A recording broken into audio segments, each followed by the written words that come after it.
எல்லாருக்கும் வணக்கம். வீடியோ பார்த்துட்டு இருக்கிற நீங்கள் மற்றும் உங்கள் குடும்பத்தில் இருக்கிற அனைவரும் சந்தோஷமாக இருக்கணும்னு வேண்டிக்கிறேன். இன்றைக்கி பிரம்மமுகூர்த்த பூஜையோட 91வது நாள்.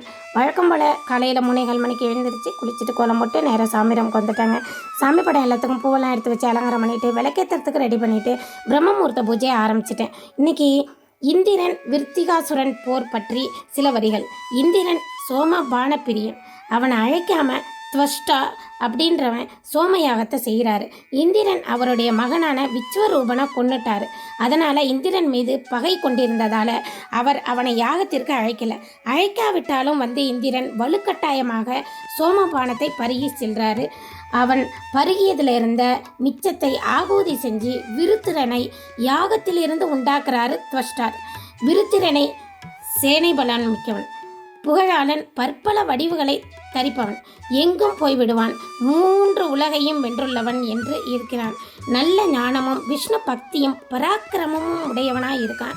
இந்திரன் தேரில் ஏறி தேவர்கள் சூழ புறப்பட்ட போது மிக பெரிய தோற்றத்தில் விருத்திரன் வழியில் நிற்கிறான். 500 யோஜனை உயரமும் 800 யோஜனை அகலமும் ஆக குறுக்கே நிற்கிறான்.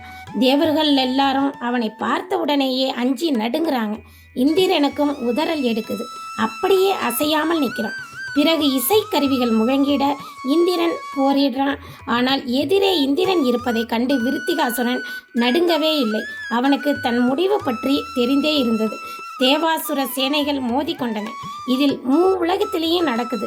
பிரம்மாவை தலைவராக கொண்டு எல்லா தேவர்களும் ரிஷிகளும் போரை பார்க்க கூடுறாங்க. கத்திகள், பட்டசங்கள், சூளங்கள், தோமரங்கள், வேல்கள், இரும்பு பலகைகள், பலவித கற்பாறைகள், பெரிய பெரிய வில்கள், பல வகை சிறந்த அஸ்திரங்கள், எரி கொல்லிகள் போன்ற ஆயுதங்களாக பயன்படுத்தப்பட்டு அடியதடி நடக்குது. விருத்திரன் ஆகாயத்தில் நின்று கற்களை மழையாக பொய்யிறான். அதை தேவர்கள் அம்பு பொழிந்து விளக்குறாங்க.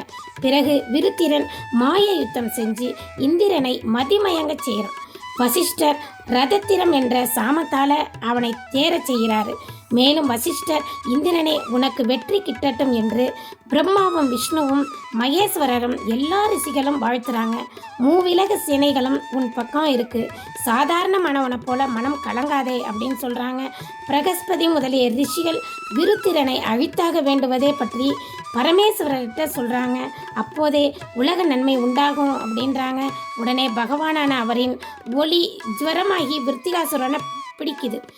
உலகிலும் தலையும் உடலும் கால்களும் என வளர்ந்த பெரிய உடலோடு இருந்த விருத்திகாசுரனை அழித்து உலகங்களை காக்க எண்ணிய மகாவிஷ்ணு இந்திரனுடைய வஜ்ராயுதத்தில் நுழைகிறாரு. அப்போதே பிரகஸ்பதியும் மற்ற ரிஷிகளும் வசிஷ்டரும் உலகவே வேள்வியில் பூஜிக்கும் வரங்களை தரும் 100 அஸ்வமேத யாகங்களை செய்த இந்திரனிடம் பிரபுவே விருத்திரனை கொள் அப்படின்னு சொல்கிறாங்க. பரமேஸ்வரரும் இவனை நீ யோகத்தை கடைப்பிடித்துக்கொள். பிரம்மா விருத்திரனுக்கு பலம், மாயசக்தி, வீரத்தை வரமாக கொடுத்துருக்காரு. எனது சக்தி உனக்கு வருகிறது, அவனை கொள் அப்படின்னு சொல்கிறாரு. இந்திரன் உற்சாகத்தோட, உமது அருளால் நீர் பார்த்து கொண்டு இருக்கும் போதே இந்த வஜ்ராயுதத்தால் அடித்து அவனை நான் கொள்கிறேன் அப்படின்னு சொல்கிறான். திதியின் பிள்ளையான விருத்திரன் ஜுரத்தால் பிடிக்கப்பட்டுட்டான். ரிஷிகள் தேவர்கள் மகிழ்ச்சியில் கூவுறாங்க. பிறகு போரிசை கருவிகளும் பெரிதாக முழங்குது. அசுர மாயை ஒழியுது. போர்க்கால ரதத்தில் இருந்து இந்திரன் அனைவராலும் பாராட்டப்படவே பார்க்க முடியாதவனான விருத்திரன் ஜுரம் மேலிட, நிறம் குன்றுது, பயங்கரமானா, உடல் நடுங்குது, பெரிய மேல் மூச்சு உண்டாகுது, மயிர் கூச்சமும் பெரிய கீழ்மூச்சும் ஏற்படுது. அபசகுனம் போல அவனுடைய முகத்திற்கு எதிரில் நரி குதித்து ஓடுது. அவனுடைய நினைவு கெட்டது. அவனை சுற்றி கொல்லிகள் விழுவுது. அவனது தலைக்கு மேல் பருந்துகளும் காக்கைகளும் பயங்கர கூச்சலிடுது, வட்டமிடுது. இந்திரன் அந்தரத்தில் நின்று வஜ்ராயுதத்தை தாங்கி விருத்திரனை எதுக்குறான். அசுரனோ பயங்கரமாக கத்துறான். அவன் ஜொர வேகத்தால் கொட்டாவி விட்டபோது இந்திரன் வஜ்ராயுதத்தால் அவனை வெட்டியாச்சு. இதனால் வெட்டப்பட்டு விருத்திரன் கடைசியில் பூமியில் விழுகிறான். இவன் விழுந்ததும் மீண்டும் தேவர்கள் பேரொளி செய்கிறாங்க.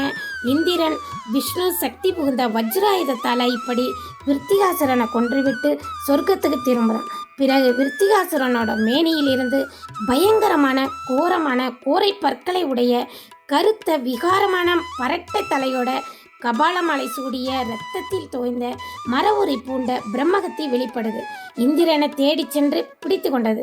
தாமரை தண்டுள்ள புகுந்து பல ஆண்டுகள் வசித்தும் விடவே இல்லை. ஒளி இழந்த இந்திரன் பிரம்மாவை நாடி சென்று வணங்குறான். அவன் சிறிது யோசித்து விட்டு பிரம்மகத்தியிட்ட, பெண்ணே, தேவர் தலைவனான இவனை விட்டுவிடு. அதற்கு பதில் நீ சொல்வதை உன் விருப்பப்படி செய்கிறேன் அப்படின்னு இதமா சொல்றாரு. உடனே அது, உலகங்களை படைப்பவரே, உமக்கு பிரியமானது போல செய்கிறேன். நான் வசிக்க ஓர் இடத்தை ஏற்பாடு செய்யும் என்றது. அப்படியே ஆகட்டும் என்றாரு. பிறகு அவர் அக்னியை நினைக்கிறாரு. வந்து நின்ற அக்னி என்ன செய்ய வேண்டும் என்று கேட்கிறாரு. இப்போது இந்திரன் இந்த பிரம்மகத்தியிடமிருந்து விடுவிக்க அதை நான் பிரிக்க போகிறேன். கால் பாகத்தை நீ ஏற்க வேணும்.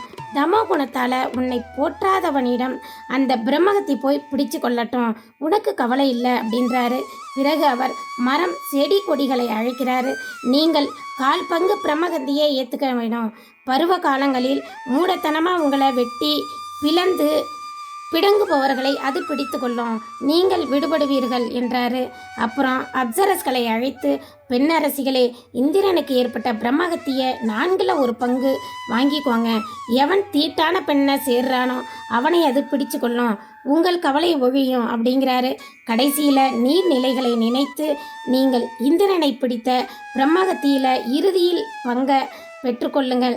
யாராவது கொஞ்சமாக உள்ளது என்று எண்ணி கழிவை விட்டு நீர்நிலைகளை அசுத்தப்படுத்துகிறாங்களோ அவங்கள பிரம்மகத்தி பிடிச்சு கொண்டு உங்களை விட்டுவிடும் அப்படின்றாரு. இவ்வாறு இந்திரனை பிரம்மகத்தியிடமிருந்து விடுவிக்கிறாரு. இப்படி இந்திரன் விருத்திகாசுரனை அழித்து அதனால் பிரம்மகத்தி தோஷத்தையும் தொலைத்து கட்டுறான். இதுதாங்க கதை. கதை பிடிச்சிருக்கா? லைக் பண்ணுங்கள், ஷேர் பண்ணுங்கள், சப்ஸ்கிரைப் பண்ணுங்கள்.